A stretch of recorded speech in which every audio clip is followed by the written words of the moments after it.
If you want a career that's going to matter in the next 10 years, you need to know where the real demand is growing so that you're not climbing a ladder that has nothing there when you get to the top. If you clicked on this video, you're probably worried not just about the state of the world right now, but also what that means for how you're going to be able to make income. Feels like there's massive changes all around us. Everywhere we look, AI seems to be coming for us as cheaper and more efficient workers, particularly if you're in the professional sector. And if you survive that, then most industries are still changing rapidly, from things like pandemics, climate change, just generally fragile global systems that feel like they're on the verge of collapse everywhere you look. But what if there's a way to work with these changes, not against them, as a way to future-proof yourself, a way to make sure that your work still matters and you still have a job in 10 years' time? I'm a career mentor with over a decade of experience helping ambitious people find jobs with purpose. And in this video, I'm going to tell you what's wrong with a lot of the advice you've heard so far about future-proofing your career and where you should focus instead so that you don't get left behind. Now, I know what you're probably thinking. All of the advice that you've heard so far about future-proofing the way you can make income is probably one of two things. You're either told you need a practical skill that can't be as easily replaced by technology, things like the physical trades and skilled labour that require you to be there in person, like plumbers and firefighters and nurses, or you're told to retrain to one of the new world skills, like be an AI prompt engineer. But what if you don't want to retrain because you're already mid-career with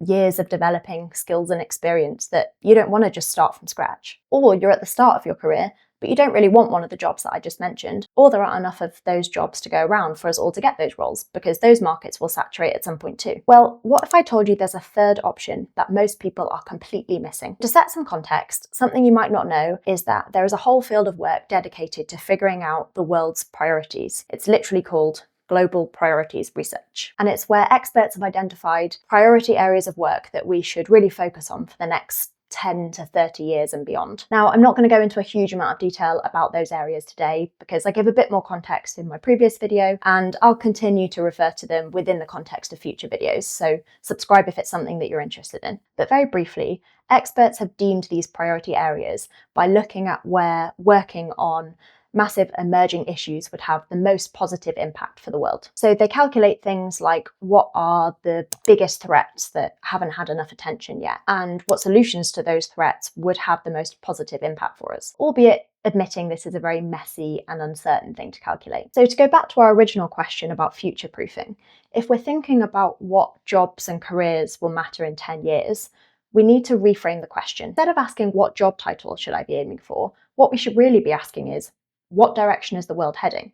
Because if we understand that, then we can position ourselves well within it. But because nobody can predict precisely where the world is heading, it's useful to think about it as broad themes. And by that, I mean these big areas of work that are going to shape the next decade and beyond. Because if you want your work to matter 10 years from now, it makes sense to focus on the problems and solutions that will matter the most then, because that's where all the money and energy is going to be directed. So let's dive into them. So theme one is shaping the future of powerful technology. And before you assume this is just for people with tech backgrounds, stick with me because that's not the full picture at all. AI is developing incredibly quickly, faster than the public understand it, faster than the regulations governing it can keep up, and faster than most industries are prepared for. And this creates two different streams of work. One of them does relate to the actual technology, particularly technical safety and making sure that these new AI systems are reliable and aligned with what we want them to be. But the second is less technical. It's managing it. How are companies going to start deploying this new technology? How do they do that responsibly? How are governments going to regulate it without stifling innovation and progress? How do we avoid concentrations of power forming around where this new technology is used? And all these things fall within the remit of current professional skills. So this really isn't just about tech engineers. We need people with good communication skills who can translate these complex ideas for the public, for politicians, for other companies that are impacted, generally for the rest of us, so that we don't get left in the dark. We'll need the operations teams, or the backstage crew, if you like, making sure that everything runs smoothly inside these organizations. We're going to need policy specialists who understand how laws intersect with technology. We'll need researchers and data scientists who can evaluate the markets and risks. Even within these large tech firms, there's a growing need for more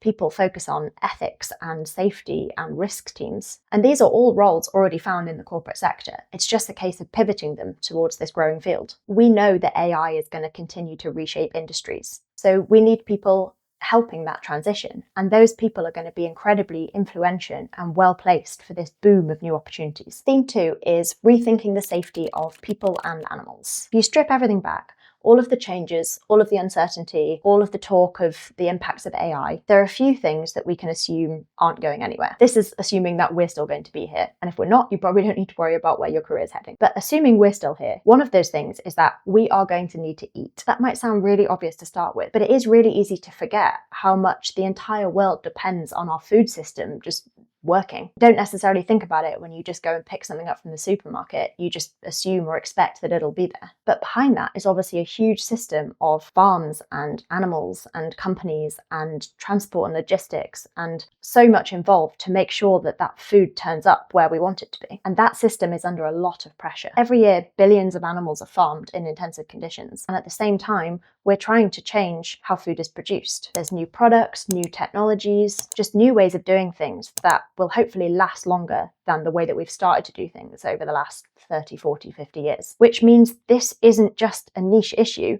This is a global industry that is currently being reshaped, and that creates a lot of opportunities for people. People in business, people in strategy, in transport and logistics, people who just generally understand how the food supply chain works and doesn't work. Whether that's building new food companies with products that we've never had before, or working with large corporates on how they source and produce their food, or developing better ways to manage animal health and reduce disease risk. Because the reason this matters isn't just about the animals. It's because these systems are directly tied to us. When something goes wrong with how we manage food systems or the animals in it, it doesn't stay contained to that system. It shows up in human health, it shows up in food security, it shows up in how stable everything feels. We saw that with COVID, right? How unprepared a lot of our systems were, and how disruptive even a moderately severe pandemic can be for our communities and our economies. So to prevent the next global shutdown, we don't only need the scientists who are working on infectious diseases. We need people with language and diplomacy skills to coordinate global efforts. We need program managers who can run preparedness initiatives and business leaders who can forecast supply chain resilience. There's so many roles spanning science and business and law and funding and communications, all under this umbrella of human and animal safety. The last theme is organising the world's money. Billions of dollars are directed towards these global priority areas that I mentioned earlier. There are teams whose entire job is asking, okay, if we spend that money here rather than here, what changes? There's also teams focused on working with high net worth individuals to give the money to these cause areas philanthropically in the first place. This means we need a lot of people who are really good at building relationships, particularly with very wealthy, maybe famous people in these elite circles, to help direct their wealth towards these issues. We also need analytically minded people looking at where the money goes and evaluating its impact. We also need detail-orientated people who are writing the grant proposals and the project plans for these huge, expensive projects. So if you want to future-proof your professional career, it's worth asking yourself whether you're building experience that is useful for or adjacent to one of these three themes. The best thing about these areas being so broad is that so many of the professional skills you already have can fit within them. It's just a case of positioning yourself in the right way with the right organizations, because these aren't hypothetical or fringe issues. Organizations are already building and hiring. They pay competitively and they require people from various backgrounds with various skill sets. And now you know broadly the fields of work that are likely, almost guaranteed to keep growing for the next decade. But knowing they exist is only the first step. So check out this video next, where I walk you through where to find these jobs and how to position yourself to apply for them, whatever your professional background is. See you there.